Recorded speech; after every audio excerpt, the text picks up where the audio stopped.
இப்போ நேரம் ஒரு 6 மணி ஆகுது காலையில். தூக்கத்தில் எந்திரிச்சிட்டோம். எந்திரிச்சோன்னே ஒரு காஃபி நம்மக்கிட்ட வருது. அதை குடித்த அன்னைக்கு நாள் எப்படி இருக்கும்னு தெரியாது. அந்த காஃபி சூடாக இருக்கும், அந்த நாளும் சூடாக இருக்கலாம், இல்லைன்னா நார்மலான ஹீட்டில் ஒரு குட் காஃபி குடித்த ஃபீல் இருக்கலாம். பட் அந்த நாள் எப்படி இருக்கணும்னு ஃபீல் பண்ணுறோன்னா நம்ம நினச்சாதான் அந்த நாள் நல்லாயிருக்கும். இப்போ எப்படி சொல்கிறதுனா, நம்ம ஃபேமிலியில் பிரச்சனைகள் இருக்கலாம், இல்லை வெளியே டிராஃபிக்கில் சிக்னலில் மாட்டிக்கிட்டு ப்ரெஷர் மைண்டு ஃபுல்லாக பில்ட் ஆகிருக்கலாம், இல்லை வேலையில் நம்மளோட மேனேஜர் திட்டிருக்கலாம், யார் வேணாலும் திட்டிருக்கலாம். என்ன சூழ்நிலைனாலும் நைட்டு இரவில் நடந்திருக்கும். அதை பகலில் நினைக்காம அந்த நாள் நல்லா இருக்கணும்னு சொல்லிட்டு ஓடிக்கிட்டு இருக்கணும். இதை நம்ம பார்த்தோன்னா கரெக்டாக அந்த நாள் சூப்பராக ஃபீல் குட்டாக இருக்கலாம். இப்போ ஏன் அந்த மாதிரி ப்ரெஷர் க்ரியேட் ஆகி ஒரு நாளும் நம்ம ஓடுறோம்? அது என்றைக்குமே நம்ம சிந்திக்க மாட்டோம். ஏன்னா ஒரு நாளும் நிறைய கஷ்டங்களை அனுபவிச்சுக்கிட்டு தான் இருக்கோம். ஏன் அந்த கஷ்டம் நம்மளை அட்டாக் பண்ணுதுன்னு சொல்லிட்டு ஒரு நாள் நினைக்காம ஓடிக்கிட்டு இருக்கோம். இப்போ எக்ஸாம்பிள், எல்லாருக்கும் ரீசன் பணம் தான் சொல்லிட்டு பணத்து பின்னாடி ஓடுறோம்.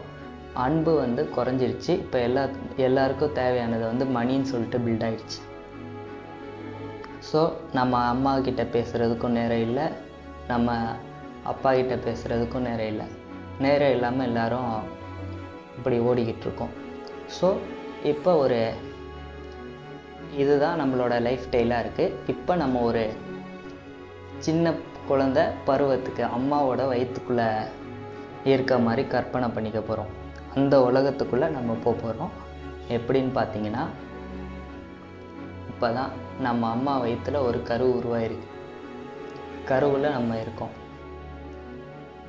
முதல் முறையாக நம்ம கருவில் இருக்க சந்தோஷம் நம்மளுக்கு தெரியாது. ஆனால் அந்த கரு உருவான சந்தோஷம் நம்மளோட அம்மாவுக்கு தெரியும். அந்த உருவான சந்தோஷத்தை முதல் முறையாக நம்ம தந்தைக்கிட்ட தான் சொல்லியிருப்பாங்க. அந்த ஆனந்தம் இது வரைக்கும் கிடைச்சிருக்குமான்னு யாருக்குமே கிடைக்காத ஒரு பேரின்பத்தை அந்த நிமிஷம் அவங்களுக்கு தந்திருக்கும். அந்த நாளில் ஒரு இனிப்போட தொடங்கியிருக்கலாம். எப்படி அவங்களுக்கு அந்த நாளை எவ்வளோ ஃபீல் பண்ணி கொண்டாடி இருப்பாங்கன்னு நம்ம அந்த வயிற்றுக்குள்ளே இருக்கும்போது தெரியாது. அதை கேட்டுக்கணும்னு சொல்லிட்டு நம்ம ஒரு நாளும் நினச்சிருக்க மாட்டோம். இப்போ அந்த நாளை கடந்துட்டோம். இப்போ ஒரு நாளாக நம்ம அந்த வயிற்றுக்குள்ளே வளர்ந்துக்கிட்டு இருக்கோம்.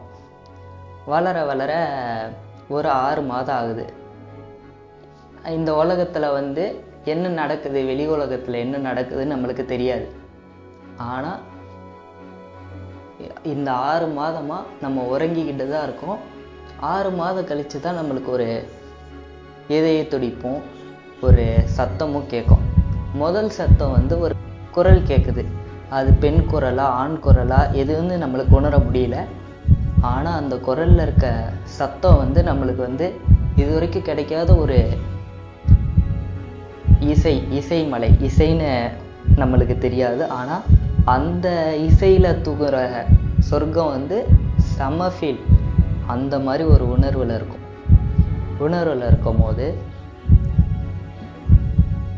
நம்ம எப்படி வெளிப்படுத்துவோன்னா, அம்மா வயிற்றில் இருக்கும் போது ஒரு அசைவு மூலமாக தான் அந்த அன்பை வெளிப்படுத்துவோம். அந்த அசைவு கொடுக்கும்போது நம்மளோட அம்மாவுக்கு அவ்வளோ பெயின் ஏற்படுத்திருக்கும். அந்த பெயின் அவங்க நினைக்க மாட்டாங்க. அதை அவங்க நம்ம தந்தைக்கிட்ட சொல்லும் போது கையை வச்சு பார்க்க சொல்லுவாங்க. நீங்கள் இந்த கையை வச்சு பார்த்தீங்கன்னா நம்ம பிள்ளை எப்படி எட்டி மிதிக்கிறான் அப்படின்னு சொல்லும் போது அவங்களுக்கு அவ்வளோ ஃபீல். அந்த அளவுக்கு இது வரைக்கும் இந்த கடவுள்னு ஒருத்தர் இருக்காங்களான்னு தெரியாது. பட் இருந்திருந்தாங்கன்னா அவங்களுக்கு கூட இவ்வளோ அன்பு கிடைச்சிருக்காது. அவ்வளோ அன்பு அந்த நிமிஷத்தில் அவங்களுக்கு கிடைச்சிருக்கும். அது நம்ம வயிற்றுக்குள்ளே இருக்கும் போது நம்மளுக்கு அது தெரியாது. இது மாதிரி ஒரு நாள் கடந்துக்கிட்டு இருக்கோம். ஒரு 9 மாத அளவில் நம்ம அம்மா நம்மக்கிட்ட உரையாடுறதுக்கு சில புத்தகங்களை படிப்பாங்க, சில பாட்டுகளை நம்மளுக்காக படித்து காமிப்பாங்க. இது எல்லாமே மெல்லிசையாக நம்மளுக்கு கேட்கும் போது செம்ம உற்சாகமாக உள்ள டான்ஸ் ஆடிக்கிட்டு இருப்போம். இதை அம்மா ஒரு நாளும் இப்படி கறந்துக்கிட்டு இருக்கும்போது நம்மளுக்கு ஒரு அறிவு ஏற்பட்டு அவங்க முதல் ஆசிரியராக நம்மளுக்கு தெரிவாங்க. வீடியோக்கு கடைசியில் தாயின் பேரன்பையும் ஆச்சரியத்தையும் ஊட்டிய சில வரிகளை உங்களுக்காக சொல்கிறேன். 10 மாதம் என்பது ஒரு வரம், ஒரு அதிசயம். அது எப்படி வரமாகும்னு கேட்கலாம். வாங்க சொல்கிறேன்.